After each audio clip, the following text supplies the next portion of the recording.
সম্প্রতি ভারতের 5টি রাজ্যে যে বিধানসভা নির্বাচন সংগঠিত হয়, এর ভিতরে 2টিতে বিজেপি সংখ্যাগরিষ্ঠ ভোট পায়।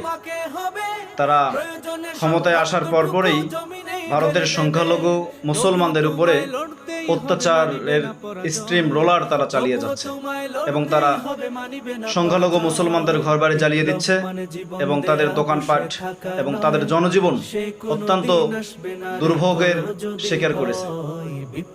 এখন প্রশ্ন হচ্ছে, হিন্দুত্ববাদী বিজেপি তারা কেন মুসলমানদের উপরে তারা অত্যাচার চালাচ্ছে? এটা সকলের কাছে স্পষ্ট যে ভারতের বিজেপি সরকার তারা কখনোই মুসলমানদের জন্য আশীর্বাদ নয়, এটা তাদের জন্য অভিশাপ।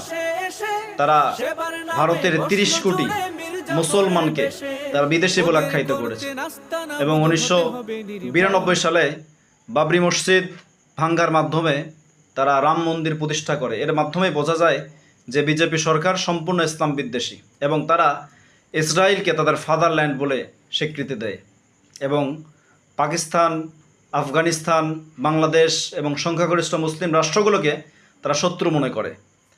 কিন্তু বিশ্বনবী জনাবে মুহাম্মদ সাল্লাল্লাহু আলাইহি সাল্লাম তিনি মুসলমানদেরকে কি শিক্ষা দিয়েছেন?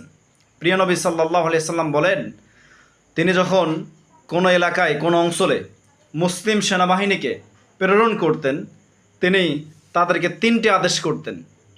তার 3টি আদেশ হচ্ছে, হে আমার প্রাণপ্রিয় সাহাবীরা, তোমরা কখনোই যে এলাকাতে তোমরা হামলা চালাবে, খবরদার সেখানে কোনোদিন কোনো বৃদ্ধ, অমুসলিম এবং শিশুদেরকে আঘাত করবা না। তোমরা সেখানকার স্থাপত্যগুলোকে গড়িয়ে দিবা না। এবং 3 নম্বর আদেশ করতেন যে তোমরা সেখানে শস্য ফসলাদি এবং গবাদি পশু এগুলোর কখনো ক্ষতি করবা না।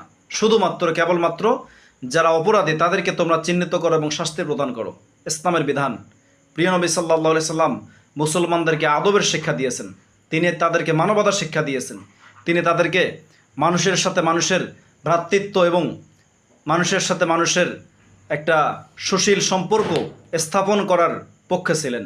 মুসলমানরা কখনোই উগ্র নয়, মুসলমানরা ভালোবাসতে জানে, মুসলমানরা মানুষকে সম্মান করতে জানে এবং প্রত্যেক ধর্মকে শ্রদ্ধা করার প্রবণতা মুসলিমদের ভিতরেই দেখা যায়। তারা যতই ভারতীয় সংখ্যালঘু মুসলিমদেরকে আঘাত করুক না কেন, বাংলাদেশে তাদের যে জাতি আছে, হিন্দু সমাজ, বৌদ্ধ, খ্রিস্টান, যারা বিধর্মী, ইসলাম, যারা অমুসলিম, তাদের উপরে